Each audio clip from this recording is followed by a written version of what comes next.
আসসালামু আলাইকুম রহমতুল্লাহি ওয়া বারাকাতুহু। বিসমিল্লাহির রহমানির রহিম।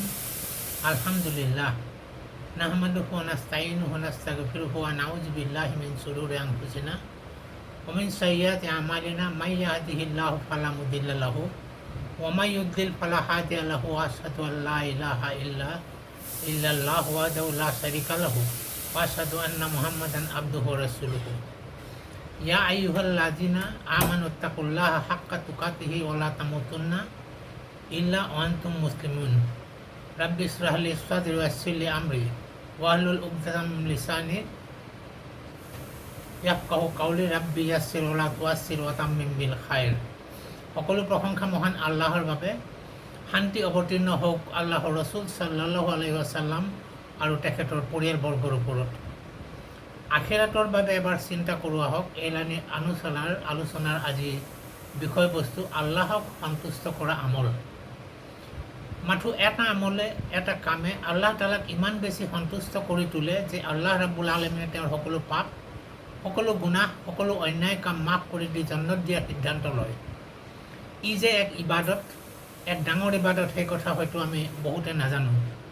কোৰআন মজিদত মহান আল্লাহে কৈছে, ইন্নাল্লাহা ইউহিব্বুল মুহচিনিন, সূৰা মাইদা আয়াত নম্বৰ 13। অৰ্থাৎ যি লোকে আনৰ প্ৰতি অনুগ্ৰহ কৰে, এহচান কৰে, সেইসকল লোকক মহান আল্লাহে ভাল পায়। সহিহ বুখাৰীৰ 3321 নম্বৰ হদিছত বৰ্ণিত, এগৰাকী ব্যভিচাৰিণী মহিলাই নিজৰ ওড়নাত মোজা বান্ধি এটা কুঁৱাৰ পৰা পানী তুলি পিয়াহত মুমূৰ্ষ হৈ থকা এটা কুকুৰক খোৱাৰ কাৰণে মহান আল্লাহে মহিলাগৰাকীক মাফ কৰি দিছিল। যিগৰাকী মহিলা গোটেই জীৱন পাপ কামত ডুবি আছিল, পংকিলতাৰ জীৱন যাপন কৰিছিল, সেইগৰাকী পাপী মহিলাক সামান্য এটা কামৰ বাবে মহান আল্লাহে মাফ কৰি দিছিল। মানুহগৰাকীয়ে কি কৰিছিল সেয়া ডাঙৰ কথা নহয়, তেওঁৰ কৰ্মৰ আঁৰৰ উদ্দেশ্যহে গুৰুত্বপূৰ্ণ। ঘটনাটো কেতিয়াৰ সেয়া উল্লেখ নাই, কিন্তু এই কামৰ আঁৰত আমি নজনা কিবা এক ডাঙৰ কাৰণ নিহিত হৈ আছে, যাৰ বাবে মহান আল্লাহে মহিলাগৰাকীক কেৱল তেওঁৰ গুনাহৰ পৰা ক্ষমা কৰাই নহয়, মানৱ জাতিৰ ইতিহাসত পশুৰ প্ৰতি কৰা এহচানক কিয়ামত পৰ্যন্ত সংৰক্ষণ কৰি ৰাখিছে। ইয়াৰ বিপৰীতে সহিহ বুখাৰীৰ 3318 আৰু 2365 নম্বৰ হদিছত বৰ্ণিত যে এগৰাকী ধাৰ্মিক মহিলাই এটা মেকুৰীক খাবলৈ নিদি পিঞ্জৰাত বন্ধ কৰি ৰাখিছিল। মেকুৰীটোৱে যাতে নিজে খাদ্য বিচাৰি খাব পাৰে তাৰ বাবে এৰি দিয়া নাছিল। মহিলাগৰাকীয়ে মেকুৰীটোৰ প্ৰতি কৰা এনে আচৰণৰ বাবে জাহান্নামলৈ যাব, কাৰণ আল্লাহ তাআলাই মহিলাগৰাকীৰ সেই কাম খুব বেয়া পাইছে আৰু সেয়ে মহিলাগৰাকীৰ সকলো ইবাদত বাতিল কৰি জাহান্নামত দিয়াৰ সিদ্ধান্ত লৈছে। সন্মানিত দৰ্শকবৃন্দ, মানুহে মানুহক কৰা উপকাৰ যে এক ইবাদত, সেই কথা আমি বহুতেই নাজানো। বহুতে ভাবে ই মাথো এক ভাল সামাজিক কাম, কিন্তু এনে কামৰ দ্বাৰা আখিৰাতত মানুহৰ কিমান লাভ হ'ব সেয়া চিন্তা নকৰোঁ। বাংলাদেশৰ ডক্টৰ খণ্ডকাৰ আব্দুল্লাহ জাহাংগীৰ এজন ইছলামৰ বিদগ্ধ পণ্ডিত। তেখেতে দেশ আৰু বিদেশত ইছলামিক শিক্ষা লৈছে, অধ্যাপনা কৰিছে, বিভিন্ন ঠাইত ইছলামিক বক্তৃতা প্ৰদান কৰিছে। তেখেতে কোৰআন আৰু হদিছৰ পৰা লাভ কৰা শিক্ষাৰ পৰা ইছলাম সম্বন্ধে চমুকৈ মাথো দুটা শাৰীত এনেদৰে কৈ গৈছে,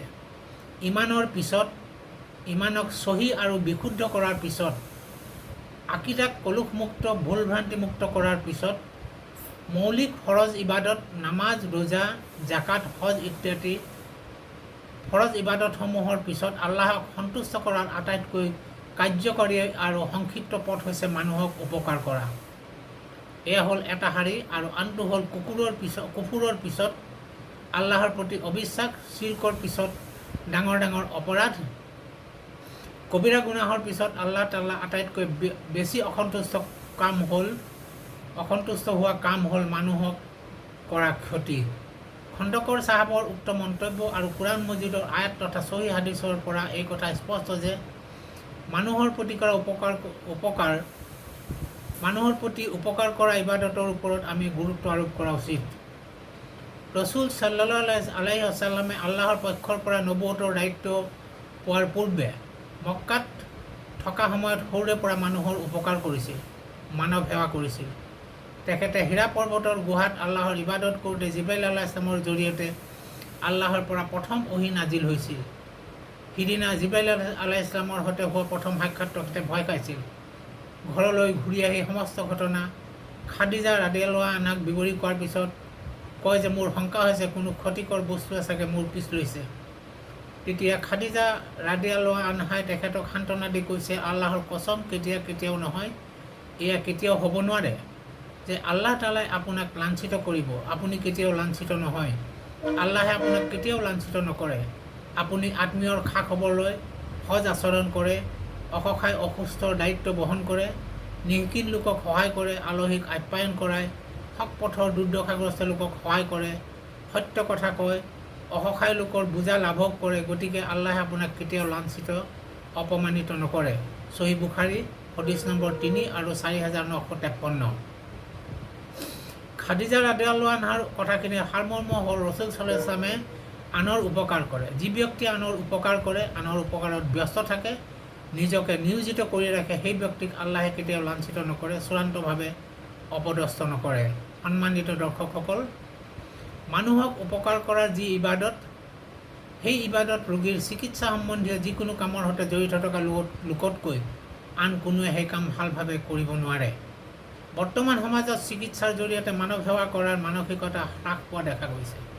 কিন্তু চিকিৎসাৰ জৰিয়তে কৰা মানৱ সেৱাৰ দ্বাৰা এজন ডাক্তৰ বা চিকিৎসক জন্নতলৈ যোৱা পথ ইমান সংক্ষিপ্ত আৰু সহজ যে সেয়া জানিলে বহু লোকৰ মনত ঈৰ্ষাৰ সৃষ্টি হ'ব। বাংলাদেশৰ আন এজন ইছলামিক পণ্ডিত দাৱা কামত ব্যস্ত থকা শ্বেখ আহমদুল্লাহ চাহাবে নিজে স্বীকাৰ কৰি কৈছে, আল্লাহে তেখেতক বহুতো দিছে, কিন্তু তেওঁৰ মনত এটাই আক্ষেপ, তেওঁ চিকিৎসক হ'ব নোৱাৰিলে। হয়তো বহু ডাক্তৰেও থমকি ৰৈ অৰ্থোপাৰ্জনৰ পৰিৱৰ্তে ৰোগীৰ চিকিৎসাক মানুহৰ প্ৰতি এক সেৱা বুলি ভাবিবলৈ বাধ্য হ'ব। এজন চিকিৎসকে যিমান সহজে মানুহৰ হৃদয় জয় কৰিব পাৰে, মানুহৰ হৃদয়ৰ দুৱা লাভ কৰিব পাৰে, আন কোনো লোকে ইমান সহজে লাভ কৰিব নোৱাৰে। এজন অসুস্থ মানুহক, এজন ৰোগীক আন্তৰিকতাৰে মনোযোগেৰে কৰা চিকিৎসাৰ বাবে ৰোগীজনে অন্তৰৰ গভীৰতাৰ পৰা কৰা দুৱাৰ সমান আন কোনো ভাল কাম কৰি মানুহৰ উপকাৰ কৰিও সেয়া লাভ কৰিব নোৱাৰি, আনকি বৃহৎ পৰিমাণত অৰ্থদান কৰিও। সেয়ে চিকিৎসা সেৱাক মানৱ সেৱা বুলি কোৱা হয়। সহিহ বুখাৰীৰ 5649 নম্বৰ হদিছত ৰাসূল সাল্লাল্লাহু আলাইহি ওয়াসাল্লামে কৈছে, ক্ষুধাৰ্থক খাদ্য দিয়া, ৰোগীক সেৱা কৰা আৰু কষ্টত পৰি থকা লোকক উদ্ধাৰ কৰা। উক্ত হদিছৰ দ্বাৰা ৰাসূল সাল্লাল্লাহু আলাইহি ওয়াসাল্লামে ভোকাতুৰক খাদ্যদান, ৰোগীক সেৱা আৰু নিপীড়িত ব্যক্তিক মুক্তি দিয়াৰ বাবে মানৱ জাতিক আহ্বান জনাইছে। ৰাসূল সাল্লাল্লাহু আলাইহি ওয়াসাল্লামৰ জীৱনকালত উক্ত কালজয়ী বাণীৰ বাস্তৱতা অসংখ্যবাৰ তেখেতে নিজেই প্ৰমাণ কৰি দেখুৱাইছে।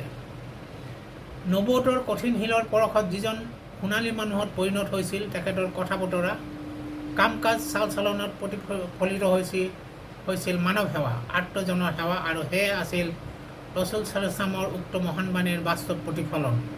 ভোকাতুৰ, অনাহাৰী, অৰ্ধহাৰী, পুৰুষ মহিলা, অসহায় নিৰাশ্ৰয় মানুহৰ পৰম বন্ধু আছিল ৰাসূল সাল্লাল্লাহু আলাইহি ওয়াসাল্লাম।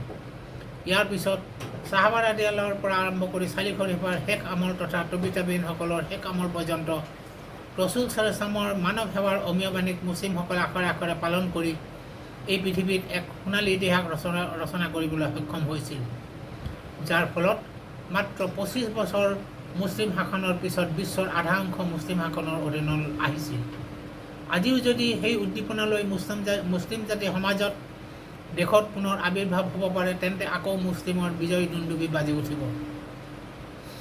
যেতিয়ালৈকে মুছলিমসকলৰ ত্যাগ, কুৰবানী, মানৱ সেৱা, সততা, ন্যায় নীতি বৰ্তি আছিল, তেতিয়ালৈকে মুছলিম শাসন বাধাহীনভাৱে চলি আছিল। কিন্তু এয়া আঁতৰি যোৱাৰ পিছৰ পৰা বিশ্বত মুছলিমৰ কৰ্তৃত্বৰ দিন শেষ হৈ আহে। ৰাসূল সাল্লাল্লাহু আলাইহি ওয়াসাল্লামে উক্ত হদিছত নিজ উম্মতৰ নৈতিক দায়িত্ব বুলি কোৱাৰ অন্তৰালত উম্মতৰ শ্ৰেষ্ঠত্বৰ গৌৰৱ অক্ষুণ্ণ ৰখাৰ উদ্দেশ্য নিহিত হৈ আছে। মহান আল্লাহে পবিত্ৰ কোৰআন মজিদৰ বহু আয়তত মানৱ সেৱা বা সমাজ কল্যাণমূলক কামক ইবাদত ও সৱাবৰ কাম বুলি অভিহিত কৰিছে।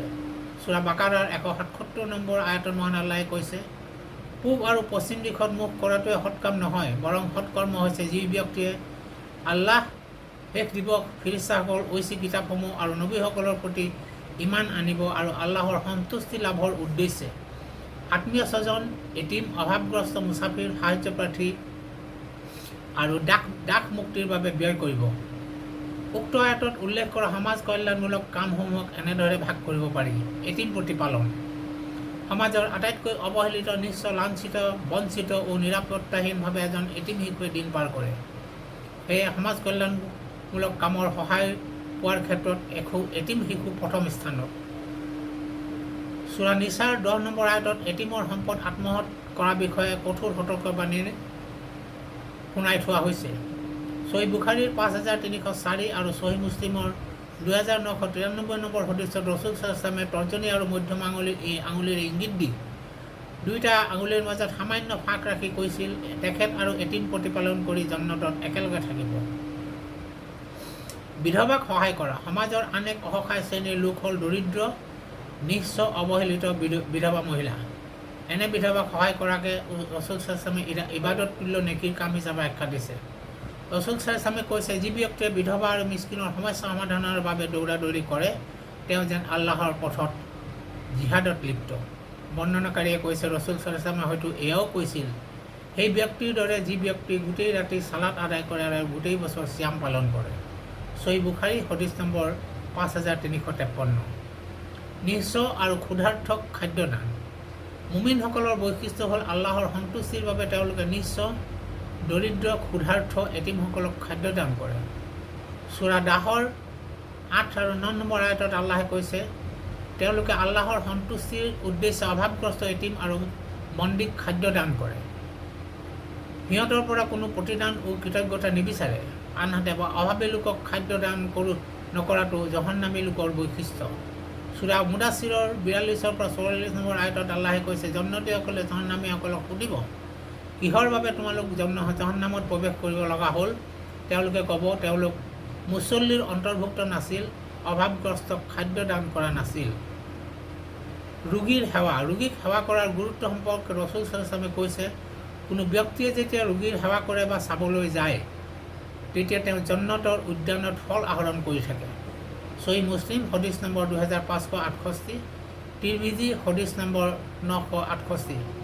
ৰসুল সাল্লাল্লাহু আন এক হদিছত কৈছে, কোনো মুছলিমে তেওঁ ৰোগীয়া ভায়েকক চাব গ'লে বা সাক্ষাৎ কৰিলে আল্লাহে কয়, তোমাৰ জীৱন সুখৰ হ'ল, তোমাৰ চলন উত্তম হ'ল আৰু জন্নতত তুমি এটা বিল্ডিং সাজি ল'লা। তিৰমিজি শৰীফ হদিছ নম্বৰ 2008। কৰ্জে হাছান বা উত্তম দিন। আৰ্থসামাজিক উন্নয়নত এনে দিনৰ গুৰুত্ব আৰু তাৎপৰ্য অপৰিসীম। সুদৰ ব্যৱসায় প্ৰতিহত কৰিব হ'লে কৰ্জে হাছানৰ বিকল্প একো নাই। ইয়াৰ মাধ্যমত পৰস্পৰৰ মাজত ভাতৃত্বৰ বান্ধোন দৃঢ় হয়, দৰিদ্ৰ বিমোচন হয়, ধনী দুখীয়াৰ প্ৰভেদ সহজে দূৰ কৰা সম্ভৱ। ৰসুল সাল্লাল্লাহু কৈছে, কোনো মুছলিম ব্যক্তিয়ে আন কোনো মুছলিমক দুবাৰ ঋণ দিয়ে, তাৰ আমল নামাত এবাৰ সদকা দিয়াৰ দৰে উল্লেখ হ'ব। ইবনু মাজাহ হদিছ নম্বৰ 2430। দুৰ্যোগত সহায়। ধনী দুখীয়া নিৰ্বিশেষে মানুহ যিকোনো প্ৰাকৃতিক দুৰ্যোগত আক্ৰান্ত হয়।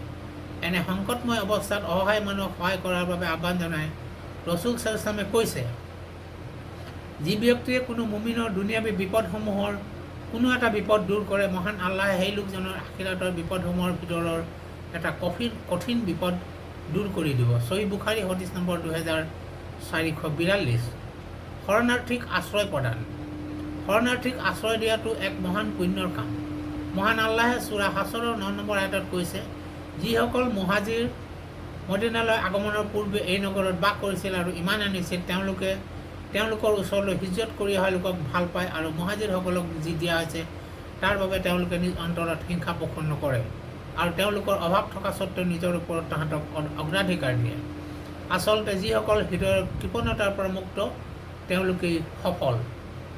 সেয়ে আমি সকলোৱে ওপৰত উল্লেখিত সমাজ কল্যাণমূলক কামত আত্মনিয়োগ কৰি মানুহক সহায় কৰাৰ লগতে মানুহক মহান আল্লাহৰ সন্তুষ্টি অৰ্জনৰ জৰিয়তে জান্নাত লাভৰ পথ সুগম কৰা উচিত।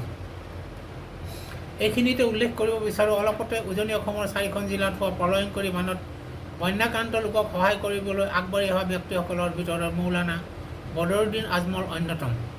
তাৰ পাছতে সমগ্ৰ দেশৰ লোক আগবাঢ়ি আহে। আজমল চাহাবে বন্যাক্ৰান্তক কৰা সহায়ৰ সমালোচনাও হৈছে।